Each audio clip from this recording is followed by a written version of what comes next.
오늘은 이방인들이 성령을 받는 것을 통해서 하나님이 그 성령도 이방인에게 주셨음을 보며 초대교회의 가장 큰 변화를 일으켰던 것 중에 하나입니다. 즉 오늘 주제는 이방인들도 구원을 받을 수 있느냐 하는 것입니다. 이방인들도 구원을 받을 수 있는가? 이것은 초대교회의 교인들, 특히 할례를 받은 유대인으로서 기독교인이 된 그들에게 굉장히 중요한 문제였습니다. 왜냐하면 예수 그리스도를 메시아로 영접은 했지만 그들은 구약의 전통과 율법 속에 살아가고 있었기 때문입니다. 전통적인 유대인으로서는 비록 그들이 예수를 믿었지만 모세의 율법 속에 자라왔기 때문에 이방인들에게도 구원과 성령이 임했다는 것 도저히 믿을 수가 없는 일이었다는 것이죠.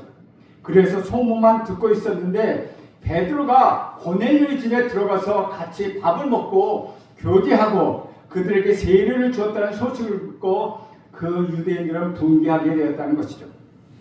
아무리 베드로이지만 어떻게 구약의 전통과 하나님의 율법을 그렇게 무시할 수 있는가? 그래서 베드로를 공격하기 위하여 그들이 준비하고 이렇게 말을 합니다. 1절부터 3절까지입니다. 유대에 있는 사도들과 형제들이 이방인들도 하나님의 말씀을 받았다함을 들었더니 베드로가 예루살렘에 올라갈 때 할례자들이 비난하여 이르되 내가 무할례의 집에 자의 집에 들어가 함께 먹었다 하니 베드로가 정확히 며칠이나 더 고넬료 집에 머물러지는 잘 알 수 없습니다. 그러나 베드로가 유대로부터 북쪽에 위치해 있는 가이사랴의 고넬료의 집에 머무는 동안 이방인들이 하나님의 말씀을 받았다는 소식이 거기서부터 남쪽에 있는 유대 지방에까지 들렸고 사도들과 믿음의 형제들까지 전해지기 위해서 최소한 여러 날이 필요했을 것입니다. 그때까지 유대 지방에서 유대인들에게만 복음을 전하고 있었던 사도들과 그리스도인들에게는 이방인들도 하나님의 말씀을 받았다는 소식이 그들이야말로 놀라운 소식을 밖에 없었다는 것이죠. 그 후에 베드로는 가이사랴의 고넬료 집을 떠나 예루살렘으로 갑니다. 이제 이방 성계의 길을 열어 주님이 원하셨던 교회의 방향을 보여준 베드로는 초대교회의 본고지인 예루살렘에서 대대적 환영을 받아야 마땅하지 않았습니까? 너무도 훌륭한 일을 하셨습니다 하며 환영을 받아야 했습니다. 그러나 오늘 본문은 정반대의 사실을 우리에게 보여주고 있다는 것이죠. 2절에서 비난했다라는 말은 단순히 약간 질책했거나 이의를 제기한 것이 아니라 적대심을 갖고 정죄의 의도로 비난하고 논쟁을 했다는 것을 말하고 있습니다. 성경은 거기서 한 걸음 더 나갑니다. 그들이 왜 베드로를 비난할 수밖에 없었는가 하는 문제를 밝히는 것이죠. 이것이 중요한데 지금은 우리에게도 너무나도 중요하다는 것이죠. 사도행전이 지적해 주는 대로 그들이 베드로를 비난하는 결정적인 이유가 무엇인지 확인해 놓고 보면 우리는 너무나도 큰 충격을 받게 된다는 것이죠. 왜 이방인에게 복음을 전했느냐? 라고 비난하며 묻지 않았다는 것입니다. 왜 이방인을 구원의 길로 인도했냐? 라고 하는 것도 아니었다는 것이죠. 이들은 왜 우리 할례제의 전통과 관습을 깨고 할례 받지 않는 이방인 집에 들어가 함께 먹었느냐? 라고 말하고 있는 것이죠. 복음을 왜 전했느냐의 문제가 아니라 왜 그렇게 되지만도 못한 사람과 함께 먹었느냐? 라는 문제입니다. 무할례자라는 말은 두말할 것도 없이 이방인을 지칭하는 말입니다. 할례를 받은 유대인들이 이방인에 대한 우월의식을 강조할 때 그들은 이방인을 무할례자라고 불렀습니다. 할례를 받지 않은 짐승 같은 사람들, 짐승 같은 자들이라는 경멸의 의미를 담고 있다는 것이죠. 유대인은 베드로가 이방인 고넬료 집에 며칠간 머문 것은 베드로가 이방인 고넬료와 함께 있었으면서 여러 끼니를 함께 먹고 거기서 함께 자며 함께 교제했다는 것을 의미하는 것입니다. 지금 예루살렘의 할례자들은 그것을 빌미로 베드로를 비난하고 공격하고 있다는 것이죠. 베드로가 하나님의 말씀을 위반했기 때문이 아니라 랍비 유전 그들이 전통과 관습을 어겼다는 이유 때문이었다는 것이죠. 할례받은 유대인들은 무할례자인 이방인과 함께 식사하는 것을 수치와 치욕으로 여기고 또한 부정한 행위로 간주했습니다. 무할례자의 식탁에는 우상에게 제물로 바쳤던 부정한 음식도 섞여 있을 것이기 때문이라고 생각했습니다. 당시 유대인들이 무할례자인 이방인들 식탁에 참여한다는 것은 곧 자기 자신을 더럽게 하는 부정한 행위가 될 수 있었다는 것이죠. 또한 동시에 자기 자신에 대한 수치와 치욕으로 간주되었다는 것입니다. 따라서 유대인의 전통과 관습을 철저히 신봉하는 유대인들이 이방인 고넬과 함께 며칠씩이나 식사를 나눈 베드로를 비난했다면 그것은 당연한 일이지 조금도 이상한 일이 아니라는 것이죠. 그런데 여러분 잘 살펴보시죠. 예루살렘에서 지금 베드로를 비난하고 나선 할례자들은 누구입니까? 이 할례자는 예수를 믿지 않는 유대인들이 아니었다는 것이죠. 그들은 유대인이고 이전에 유대교 교인들이었다가 그의 예수를 믿고 교회로 돌아온 유대인인 그리스도 메시아인 주라는 것입니다. 그런데 그들이 할례를 받았다는 이유만으로도 그릇된 자기 우월감에 젖어 있었던 그들은 이방인들을 무할례자로 경멸하면서 베드로가 그러한 부정한 무할례자들과 식사를 나누었다고 하며 베드로를 지금 비난하고 있다는 것입니다. 이 비난은 단지 베드로가 무할례자들과 함께 식사를 한 행위만 겨냥한 것이 아니라는 것이죠. 베드로가 무할례자인 고넬료와 함께 식사한 것이 그들의 관습을 어기는 잘못된 행위이기 때문에 결과적으로 무할례자인 이방인인 고넬료의 일행에게 복음을 전하고 세례를 베푼 것 또한 잘못된 행위라고 비난하고 있다는 것입니다. 결국 이 할례자들은 무할례자들뿐만 아니라 그들과 함께 교제하고 식사하며 머물렀던 베드로보다도 자기들이 더 우월하다는 것을 드러내는 것과 마찬가지였다는 것이죠. 왜냐하면 자기들은 할례자들로서 베드로와는 달리 이런 무할례자인 이방인들과는 상종하지 않으면서 거룩함을 지킨 사람들, 종교적으로 우월한 사람이라고 말하고 있다는 것이죠. 우리는 이 본문 말씀 속에서 몇 가지 중요한 교훈을 받게 됩니다. 첫째는 하나님의 생각과 사람의 생각이 다를 수 있다는 것입니다. 그러는 그들은 이렇게 하는 것이 가장 하나님의 뜻이라고 생각했습니다. 이방인들을 만나지 않는 것, 이방인들과 밥을 같이 먹지 않는 것, 이방인들에게는 구원이 있을 수 없다고 생각하는 것, 비록 그들이 예수를 메시아로 믿는다 할지라도 그들은 그렇게 생각했다는 것입니다. 그것이 하나님의 뜻이라고 그는 생각했다는 것이죠. 이사야서 55장 8절에 보면 이렇게 이야기합니다. 내 생각은 내 생각과 다르다. 내 길은 내 길과 다르다. 하늘이 땅보다 높음 같이 내 길은 내 길보다 높으면 내 생각은 내 생각보다 높다라고 우리 하나님은 말씀하셨습니다. 대부분의 사람들은 자기들의 생각이 옳다고 늘 말을 합니다. 그리고 자기 경험이 최고라고 생각합니다. 자기 생각만이 전통적이고 자기 생각만이 성경적이라고 생각합니다. 그러나 막상 하나님 앞에 서면 내 생각이 하나님의 생각과 다르다는 것을 우리는 알게 된다는 것이죠. 아니, 우리는 하나님 앞에도 설 것도 없습니다. 성경만 한번 정확하게 읽어보면 야, 이렇게 다르구나. 내가 믿는 하나님은 전혀 다른 하나님이었구나 라는 것을 깨닫게 된다는 것이죠. 예수를 오래 믿은 사람이면 사람일수록 이런 쇼크가, 이런 충격이 더 크게 다가옵니다. 왜냐하면 대부분 예수를 오래 믿은 사람은 성경을 잘 안 읽고 오래 믿어왔기 때문이라는 것이죠. 세월만 보냈다는 것입니다. 교회 와서 봉사도 많이 합니다. 설교도 많이 들었습니다. 그러나 성경은 제대로 읽지 않았기 때문이라는 것이죠. 그러면 누가 성경을 잘 읽습니까? 예수를 지금 많이 믿은 사람, 그 사람이 성경을 제일 많이 읽습니다. 정말 예수를 오래 믿은 사람들 중에 정말 성경을 잘 읽는 사람 그렇게 많지 않다는 것이죠. 그래서 우리가 예수를 만나면 충격을 받고 은혜를 받으면 또한 충격을 받는 것입니다. 아, 내가 믿는 예수하고 성경이 말하고 있는 예수가 정말로 다르구나. 바로 이것이라는 것이죠. 하나님의 뜻은 이스라엘만 구원하는 데 있지 않습니다. 이스라엘 택한 이유는 하나님이 이스라엘만 사랑하시기 위해서 택한 것이 아니라는 것이죠. 그 이스라엘을 통하여 메시아가 나오게 하시고 그 메시아를 통하여 온 인류가 구원받게 하는데 이스라엘이 선택된 의미가 있다는 것입니다. 그런데 이스라엘들은 착각하고 있습니다. 우리만이 선민이고 하나님은 우리만의 하나님이지 절대 이방인의 하나님이 될 수 없다. 우리만이 구원이 있다고 그들은 착각하고 있다는 것이죠. 그들은 축복을 착각하고 있는 것입니다. 우리도 이런 착각을 참 많이 합니다. 이스라엘이 선택받기 전에 그들은 어떤 존재였습니까? 그들이 선택받기 이전에 이스라엘, 그들도 우리들과 똑같은 이방인이었습니다. 그들이 선민으로 태어났습니까? 결코 아닙니다. 야곱이 변하여 이스라엘이 되었고 그들이 처음부터 선민이 아니었다는 것이죠. 하나님이 그들을 선택하셨기 때문에 선민으로 만들어 주셨다는 것입니다. 좀 더 올라가 보면 유대인들이 가장 존경하고 가장 최고로 생각하는 아브라함은 어떻습니까?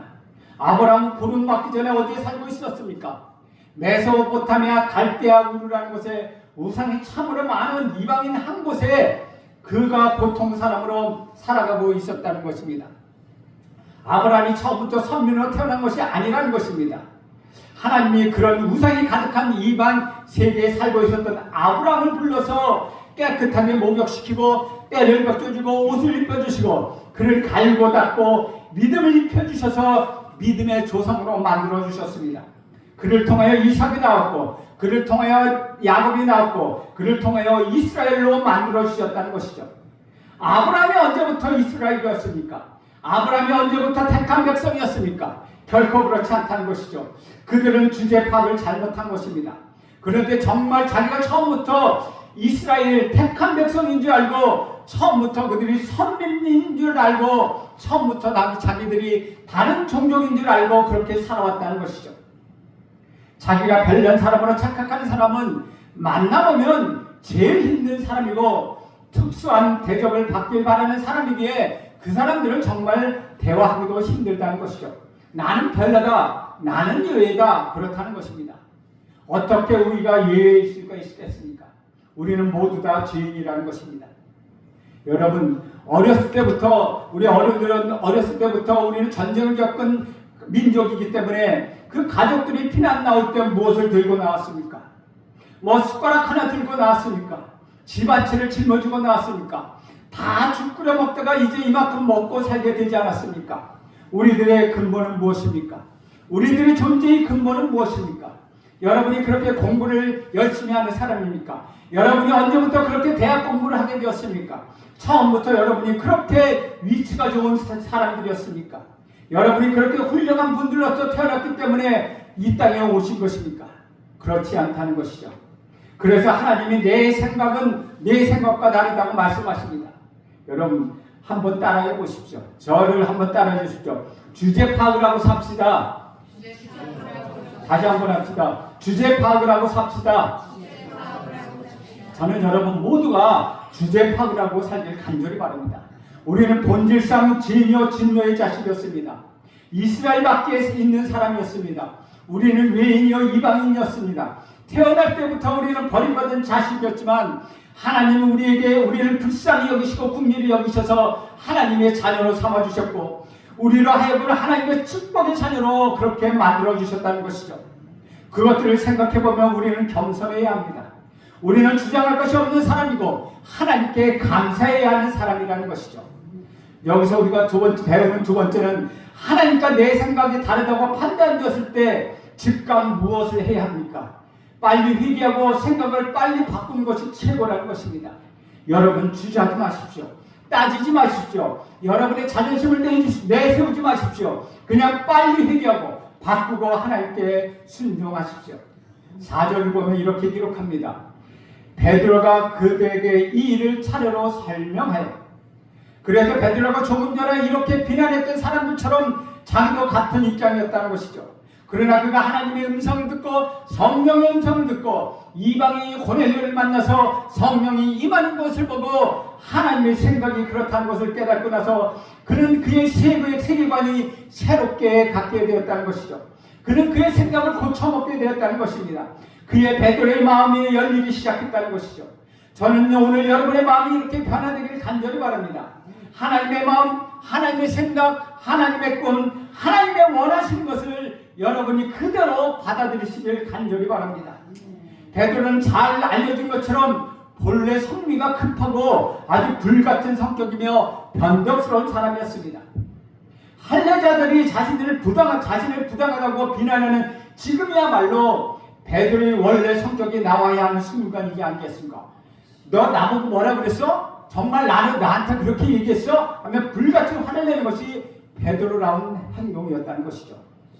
그렇다면 그들이 이런 비난을 베드로가 그냥 넘어간다는 것, 평소에 그의 생각을 볼 때 이것은 거의 불가능한 일이라는 것입니다. 그러나 오늘 본문은 뜻밖의 사실을 우리에게 전해주고 있다는 것이죠. 베드로가 그 일을 차례로 설명하고 있다는 것입니다. 그는 자기 본성에 거슬리게 하나하나 설명하고 있다는 것이죠. 얼마나 놀라운 일입니까? 베드로는 할례자들이 당한 비난에 대하여 동일한 비난이나 분노로 대응하지 않았다는 것입니다.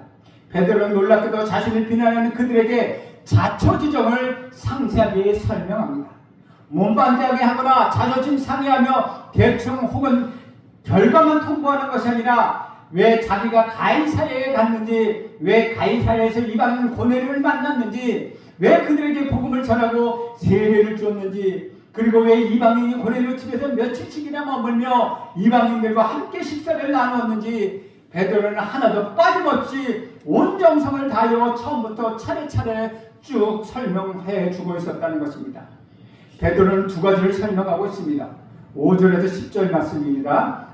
이르되 내가 욥바시에서 기도할 때 황홀한 중에 환상을 보니 큰 보자기 같은 그릇이 네 개에 매여 하늘로부터 내려 내 앞에까지 드리워지거늘 이것을 주목하여 보니 땅에 네 발 가진 것과 들짐승과 기는 것과 공중에 나는 것들이 보이더라. 또 들으니 소리 있어 내게 이르되 베드로야 일어나 잡아먹으라 하거늘 내가 이르되 주여 그럴 수 없나이다. 속되거나 깨끗하지 아니한 것은 결코 내 입에 들어간 일이 없나이다 하니 또 하늘로부터 두 번째 소리 있어 내게 이르되 하나님이 깨끗하게 하신 것을 내가 속되다고 하지 말라 하더라. 이런 일이 3번 있은 후에 모든 것이 다시 하늘로 끌려 올라가더라. 이 내용은 지난주에 다 설명해 주었기 때문에 그냥 넘어갑니다. 6절에서 들짐승이라는 말과 자신이 주목하여 즉 자세히 그 보자기 속을 들여다보았다는 베드로의 말이 나옵니다.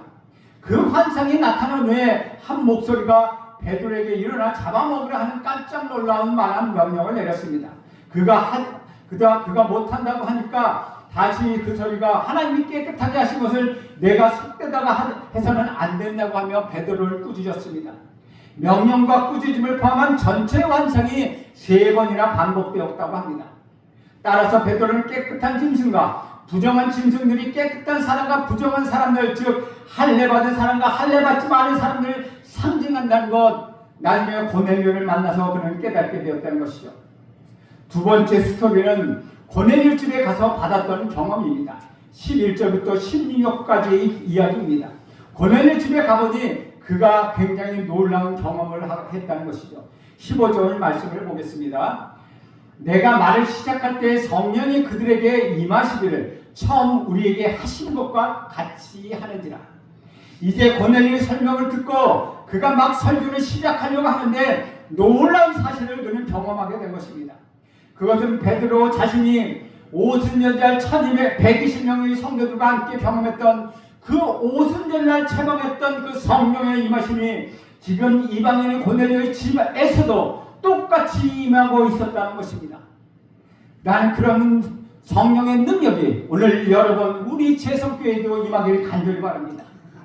베드로의 역사는, 베드로의 이 성령의 역사는 오순절에 임했던 그의 동일한 성령의 역사가 그때도 있었다라고 증언하고 있다는 것이죠. 그리고 베드로가 그 성령이 임하면 방언이 일어나고 불이 혀같이 역사하는 것을 보고 성령의 바람이 부는 것을 보고 사람이 막 뒤집어지는 거 보고 한 생각을 하게 되었다는 것이죠. 오순절날 있었던 똑같은 성령이 임했기 때문에 이러한 방언의 연사가 일어나고 사람이 뒤집어지고 생각이 변하게 되고 불이 혀같이 나오는 것을 보게 된다는 것을 이야기하고 있다는 것입니다. 16절 말씀에 보면 내가 주의 말씀에 요한은 물로 새를 베풀었으나 너희는 성령으로 세례를 받으리라 하신 것이 생각나노라. 요한은 물로 세례를 주었으나 너희는 성령으로 무엇을 받으리라? 세례를 받으리라 라고 그렇게 하신 것을 생각났다고 이야기합니다. 성령이 임하고 나니까 예수님의 말씀이 지금 생각났다는 것입니다. 요한복음에 보면 성령이 우리에게 모든 것을 생각나게 하신다고 말씀하십니다. 성령께서 생각나게 하셨다는 것이죠. 예수님의 주님의 뜻이 여기에 있었습니다. 주님은 이스라엘을 택한 자들을 이스라엘을 위함이 아니고 이방인들을 위한 것이었습니다. 하나님이 우리 제성교회를 택한 것은, 여러분을 택한 것은 제성교회를 위한 것이 아니라 또한 여러분을 위한 것이 아니라는 것입니다. 여러분을 통하여 이 지역사회를 변화시키고 하나님의 엄청난 계획이 있다는 것을 알기 위하여 여러분을 선택하셨다는 것이죠. 바로 그것입니다. 하나님은 그 계획이 있었다는 것입니다. 그래 우리는 우리 교회만, 내가 하나님만 축복하라고 말합니다. 좀 더 다르게 축복해주면 어떻겠습니까? 다른 사람에게도 좀 나눠주고 축복해주면 어떻겠습니까? 사람들은 너무나도 이기적이어서 자기랑 관계되고만 축복해달라고 이야기합니다. 그러나 우리 하나님은 그렇지 않습니다. 하나님은 한국교회 전체를 축복하기를 원합니다. 하나님 대한민국 우리 민족이 다 축복받기를 원하십니다. 내가 그 축복을 나눠주는 도구가 되기를 간절히 바랍니다. 나는 내가 만난 사람마다 다 병이 났고 그냥 지나가기만 해도, 만지기만 해도 귀신이 다 날아갔으면 저는 참으로 좋겠습니다. 그것이 축복이기 때문입니다. 저를 만나는 사람이 다 부자가 되면 얼마나 좋겠습니까? 저는 여러분 모두가 그런 사람이 되기를 간절히 바랍니다. 여러분을 만나는 사람마다 다 복을 받고 여러분을 만나는 사람마다 다 장사가 잘 되는 그런 복된 사람이 되기를 간절히 바랍니다. 하나님은 이스라엘을 축복의 도구로 삼으셨습니다. 그러나 그것은 자기들만의 축복을 삼았을 때 그렇게 많은 고난의 세월을 보냈다는 것이죠. 그들이 이스라엘을 통하여 축복의 도구로 삼고 싶었지만 그들은 자기들만의 복을, 그것을 하나님을 자기들만의 복으로 삼고 지내다 보니 고난과 환난의 세월을 보내게 됐다는 것이죠. 17절에 보면 이렇게 기록합니다. 그런즉 하나님이 우리가 주 예수 그리스도를 믿을 때 주신 것과 같은 선물을 그들에게도 주셨으니 내가 누구에게 하나님을 능히 맡겠느냐 하더라. 그들이 받은 선물은 무엇입니까? 구원의 선물과 성령의 선물이었습니다. 그 구원의 선물과 성령의 선물이 이스라엘에게만 전해진 것이 아니라 오늘 이방인에게도 주어졌다는 것이죠. 그렇다면 내가 하나님을 어떻게 맡겠느냐 하는 것입니다. 저는 이 말씀을 보며 사도행전 1장 8절의 말씀이 생각났습니다. 성령이 너희에게 임하면 너희가 권능을 받고 온 유대와 사마리아와 땅끝까지 이르러 내 증인이 되리라. 지금 유대인들이 어떤 논쟁에 빠지고 있습니까? 이방인들도 구원을 받느냐? 이방인들도 구원을 받을 수 있느냐? 과연 베드로가 이방인 집에 가서 밥을 먹고 교제하고 그렇게 한 것이 옳으냐라는 논쟁을 벌이고 있는 것입니다. 2000년이 지난 지금은 여러분 어떻습니까? 온 이방인들이 다 예수를 믿게 되지 않았습니까? 인류의 반이 복음의 소식을 전해 들었습니다. 이 얼마나 엄청난 사실입니까? 어느 한 외국인이 저에게 와서 이렇게 말합니다. 자기가 한국에 들어와서 받았던 인상인데 자기가 밤에 인천공항으로 들어왔다는 겁니다. 인천공항에서 서울 시내로 택시를 타고 들어오는데 곳곳에 십자가 네온 사인을 봤다는 것입니다. 그러면서 어떻게 이럴 수가 있냐고 말합니다. 이곳에도 저녁에 보면 마을마다, 이 재성리에도 저녁에 보면 마을마다 붉은 십자가가 있는 것을 볼 수 있습니다. 그래서 전라도에는 마을마다 교회가 하나씩 들어가 있다는 것이죠. 하재마을, 상재마을 그렇게 하나씩 들어가 있다는 것입니다. 그래서 우리 믿는 사람들은 전라북도를 전라복도라고 부릅니다. 복을 받은 전라복도라고 이야기합니다. 이 얼마나 놀라운 일입니까? 복음의 꽃이 핀 것입니다. 이럴 수가 있겠습니까? 그런데 어떤 사람은 이렇게 비난합니다. 교회에 십자가가 너덜너덜 너무 많아. 십자가 아파트 상가에도 교회가 있고 1층에도 있고 2층에도 있고 그렇다고 비난합니다. 그래도 술집이 1층, 2층이 있는 것보다 낫지 않습니까? 그래도 춤추고 노는 그런 것이 1층, 2층 있는 것보다 훨씬 낫지 않습니까? 조금은 잘못된 것이 있을 수 있습니다. 우리가 봐도 이런 것은 조금 없었으면 좋겠다 하는 그런 교회도 있습니다. 그러나 그런 것은 부수적인 것이지 전체가 아니라는 것이죠. 건강한 교회가 더 많다는 것입니다. 성령 충만한 교회가 있다는 것입니다. 정말 사도행전적인 교회가 있을 수 있다는 것입니다. 이 얼마나 놀라운 일입니까? 여러분, 우리나라를 한번 살펴보십시오. 우리나라가 무속신앙, 무속적 배경을 가지고 있는 나라입니다. 5천년이 넘는 우리 역사 속에서 그 다음부터 우리를 지배한 것이 무엇입니까? 삼국시대부터 불교였습니다. 그 다음에 지배한 것은 무엇입니까? 우리 정신사를 지배한 것이 유교였다는 것이죠. 우리는 모두 유교의 전통 속에 있고 불교의 전통 속에 있었습니다. 그것도 100년, 200년이 아니라 몇천 년 동안 그랬다는 것이죠. 무속 전통이 몇천 년이고 유교 전통이 몇천 년이고 불교 전통이 몇천 년이었습니다. 일본의 군국주의 전통은 또 얼마나 우리 현대사회에 영향을 미쳤습니까? 일본의 군국주의가 지나가고 이 강산의 공산주의가 유교를 손들이치에 불태우지 않았습니까? 사랑하는 여러분, 우리는 바로 이런 민족이었다는 것이죠. 이런 정치사의 흐름 속에서 오늘 기독교가 이렇게 존재한다는 사실, 이것은 기적이 아니고 무엇이겠습니까? 오늘 아침부터 이곳에 오셔서 예배드리게 한다는 것, 누가 여러분을 시켜서 하겠습니까? 성령의 역사라는 것이죠. 이방인으로서 극동의 작은 날에 그렇게 수많은 세월 동안 그렇게 수많은 다른 정신이 지배하고 있는 이 땅에 예수님이 들어오자마자 100년 좀 넘어서 이런 놀라운 기적들이 일어났다는 것이죠. 저는 이 모든 것을 기적으로 보인다는 것입니다. 이 모든 것은 축복이 보인다는 것이죠. 우리는 축복을 받았습니다. 우리나라는 축복받은 나라입니다. 이런 문제, 저런 문제, 정치 문제, 경제 문제, 국방 문제, 외교 문제, 환경 문제, 노동 문제, 정의 문제들, 이런 것은 있지만 저는 불만을 믿고 있습니다. 우리 한국교회는 축복을 받았다는 것입니다. 우리에게 무한한 가능성이 있다는 것은 제가 믿음으로 보며 감사를 드리고 있다는 것이죠. 여러분 모두 다 함께 이 나라가 축복받았다는 것 감사하십시오. 특별히 한국교회가 이렇게 축복받고 전 세계에서 두 번째로 선교사를 많이 보내는 나라가 되었다는 것 여러분 감사해야 하지 않겠습니까? 18절 말씀 보겠습니다. 그들이 이 말을 듣고 잠잠하여 하나님께 영광을 돌려 이르되 그러면 하나님께서 이방인에게도 생명 얻는 회개를 주셨도다 하니라. 이 말을 듣고 저들이 어떻게 했습니까? 첫째는 저들이 할 말을 잊어버렸습니다. 잠잠하여라고 말하고 있습니다. 여러분도 잠잠하기 바랍니다. 여러분 헛소리 같은 일을 하지 마시기 바랍니다. 쓸데없는 오만과 쓸데없는 편견과 쓸데없는 비난과 냉소적이고 비판적인 것을 하지 마시고 이것을 이런 것을 하는 것을 지성이라고 착각함일지만은 그것은 오만에 불과하다는 것이죠. 여러분 생각에 맞다고 그것을 남을 함부로 냉소하거나 비난하지 마십시오. 두 번째는 하나님께 영광을 돌렸다는 것입니다. 여러분 시간 낭비하지 마십시오. 여러분께 하나님은 황금같은 시간을 주셨고 여러분의 젊음을 주셨고 여러분에게 건강을 주셨고 여러분에게 능력을 주셨습니다.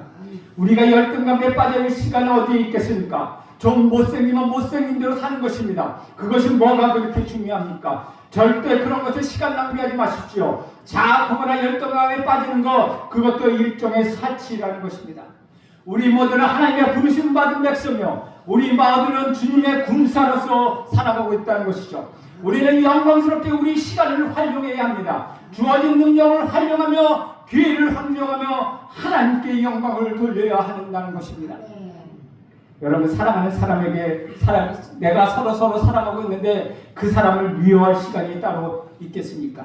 그 미워할 시간마저 부족하지 않습니까? 사랑하는데도 부족한데 그 사람을 어떻게 미워할 수 있다는 것입니까?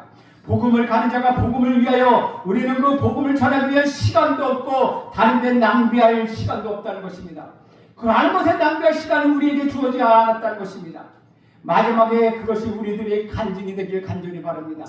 우리는 나는 시간 낭비하지 않고 복음을 전해놓으라고 그것이 우리의 간증이 되길 바랍니다. 이방인에게 하나님은 회개할 기회를 주셨습니다. 오늘 메시지의 요점은 하나님이 이방인을 구원하셨다라는 것입니다. 2000년 전 지난 2000년이 지난 지금 우리는 4대 혁명적 상황과는 정반대의 상황에 직면해 있다는 것이죠. 지금의 이방인은 당시에 2000년 예수님 당시의 유대인처럼 되었다는 것이죠.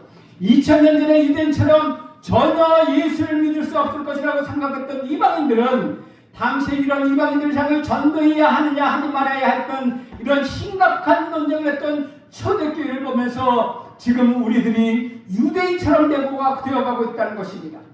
지금 전 세계 인구 이반이 예수의 이야기를 들었다는 것은 상상도 할 수 없는 일입니다. 반면에 당시 이방인이 지금의 유대인이 된 것입니다. 다시 말하면 지금은 현대의 유대인들은 그 당시 이방인처럼 느껴지게 된다는 것이죠. 이것이 좀 이상하지 않습니까? 우리가 이스라엘 같고 우리가 유대인 같고 유대인들은 예수를 믿지 않는 이방인과 같이 됐다는 것 참 신기하지 않습니까? 그것도 그들이 정말 이방인과 같다는 것입니다. 그래서 그분이 이런 말을 했습니다. 초대교회의 그리스도인들은 다 유대인이었는데 유대인으로서 메시아를 믿었던 사람들이었는데 그 당시에 그들은 이방인을 전도하기 위하여 생명을 바쳤고 순교를 했다라고 목사님들은 이렇게 이야기합니다. 그래서 바울이 전도하기 위하여 3차 전도여행을 다니며 이방인 하나를 구원하기 위하여 강의 위협과 산의 위협과 도적의 위협과 40대에 강한 매를 받고 정말 살 소망까지 끊어지고 마음의 사형 성교까지 받았습니다. 그는 정말로 말할 수 없는 고난과 그 고난의 연속 속에서 그가 이방인 하나를 전도하기 위하여 그렇게 세월을 보내며 목숨까지 내어놓았다는 것입니다. 그 당시 유대인이 이방인을 전도하기 위하여 순교했던 것처럼 지금 이방인들은 유대인들을 위하여 순교해야 하지 않겠습니까? 저 이스라엘의 유대인들은 지금도 예수를 믿지 않고 있습니다. 예수를 믿는 자를 잡아 주기 위하여 예수를 믿는 자는 메시아의 주라고 말하면서 그들은 산속에 들어가서 예배를 드려야 했고 그들은 아무도 없는 곳에서 함께 모여서 예배를 드려야 한다는 것입니다. 지금 그들은 오히려 옛날에 우리 이방인처럼 그렇게 예수를 믿지 않고 있다는 것이죠. 예수를 믿지 않고 유대인만이 강팍해졌습니다. 즉 초대교회 당시 우리가 당신들을 도와주었던 것처럼 지금 우리는 그들을 도와주어야 하지 않겠습니까? 우리가 유대인들을 도와주어야 하지 않겠습니까? 우리가 유대인을 위하여 기도해야 하지 않겠습니까? 저는 여기에 굉장히 도전을 받고 있습니다. 사랑하는 여러분, 저와 여러분 두 가지 사명이 있습니다. 계속해서 이방인들을 전도해야 하는 사명이 있습니다. 또 한 가지는 그 당시 이방인들을 향한 유대인에게 부담이 있어야 한다는 것입니다. 그들을 향한 부담을 가져야 한다는 것이죠. 주 안에서 사랑하는 여러분, 이것을 마음에 새기고 우리 주님이 보여주신 방향으로 순종하며 나아갈 때 혹시 내 마음에 내키지 않더라도 나는 살지만 주님의 명령이기에 우리가 순종하여 나갈 때 분명 주님께서는 여러분을 사용하고 여러분의 아름답고 고귀한 인성으로 여러분을 만들어 가실 것입니다. 여러분 그런 마음을 가지고 이런 거룩한 부담감을 가지고 예수 믿는 주님을 따라가는 저와 여러분 되기를 간절히 소원합니다. 기도하겠습니다. 하나님 아버지, 오늘 이방인들도 구원을 받을 수 있느냐 문제를 통해서 다시 한번 말씀을 돌아보았습니다. 하나님, 이스라엘 선택한 것은 이스라엘 위함이 아니요 이스라엘만을 위함이 아니요 이스라엘과 이방인들을 위함이라는 하나님의 거룩한 뜻이 있었음을 다시 한번 생각해 봅니다. 이제 오히려 이 시간 우리가 유대인처럼 되었고 유대인이 이방인처럼 되었으니 다시 한번 그들을 위하여 기도하고 그들을 위하여 하나님의 복음을 전하는 거룩한 부담감을 갖는 우리 모두가 되게 하옵소서. 예수님의 이름으로 기도합니다. 아멘.